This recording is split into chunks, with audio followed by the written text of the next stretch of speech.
We continue with our discussion about cognitive restructuring. Now, I want to talk today about finding out what alternative thoughts you could have instead of the automatic thoughts. Once a situation happens and a thought is triggered in your brain, you have no control over that. And that thought is going to create or trigger a negative emotion. Up to that point, you do not have control. But then after that, you have control on how those thoughts are going to build up and how the intensity of the emotions are going to happen. This next step here that I have is identifying alternative thoughts other than the ones that you keep playing, which have become a habit. They are default because you have repeated them so many times that your hard drive in your brain, usually when something similar happens, your brain is just triggered to go into the default.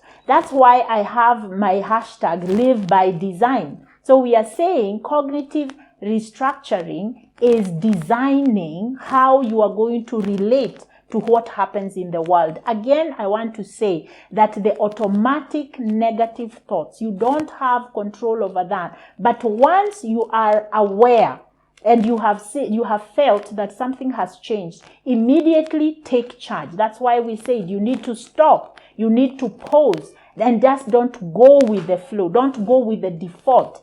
Now, in this step that I am discussing today is where you write alternative thoughts to the ones that you have already recorded as your go-to, as your default negative thinking. So you look at that where it says, my husband didn't call me, he doesn't love me, he doesn't care about me, he doesn't think about me. Immediately you have that, it's going to trigger feelings of anger, feelings of anxiety, feelings of fear, and even feelings of depression. What you want to do is to take those thoughts and on the next column there, identify other thoughts that could help you reduce the amount of negative experience that you are having. So because he didn't call you and tell you that he is coming home late, then does it mean that he doesn't love you? Does it mean that he doesn't care about you?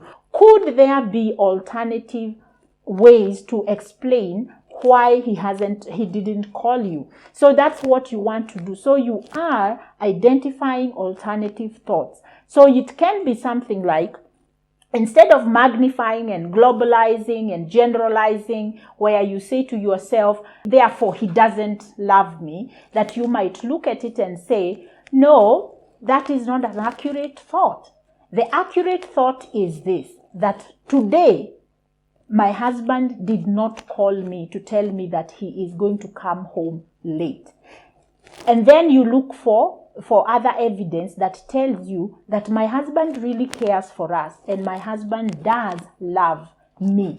You look for that evidence. What is that evidence? So that you can refute or you can rebuttal this automatic thought, this negative automatic thought. And that once you replace the negative automatic thought with more clear, concise, and even truthful thoughts, then, or even realistic thoughts, what is going to happen is that your moods will change. Pon the reaction, hold on to the reaction until you have done the work of looking for evidence that he didn't care to tell me where he is. He deliberately did this so that he can hurt me. I hear this quite a bit, where we experience something from someone else and we judge their intentions and we say they did this because they wanted to hurt me. So stop and write these thoughts down and then look for alternative explanations. And how do you find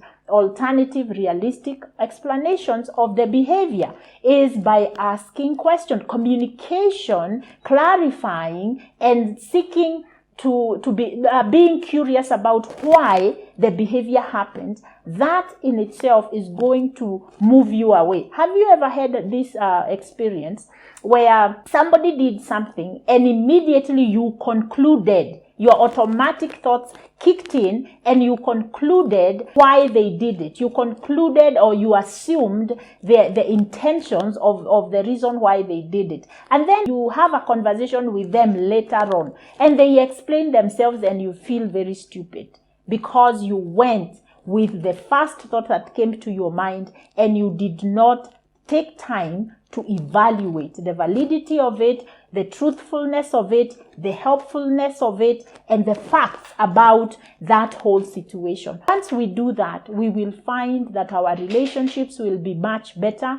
We will find that even our own feeling of goodness will be much better, and we will not find ourselves having to struggle with explaining our behaviors or being misunderstood or misunderstanding other people, or even creating toxicity within the relationships that we are in. If we are always allowing ourselves to just go with the first thought that comes to our mind and it becomes our truth, then we are not going to be able to experience good relationships, helpful relationships. Learn how to find alternative thoughts about a situation and the people around us and even ourselves before we make conclusions or before we have assumptions about that situation. That will help us a lot. It will help us to monitor our thoughts. It will help us to have better mental health.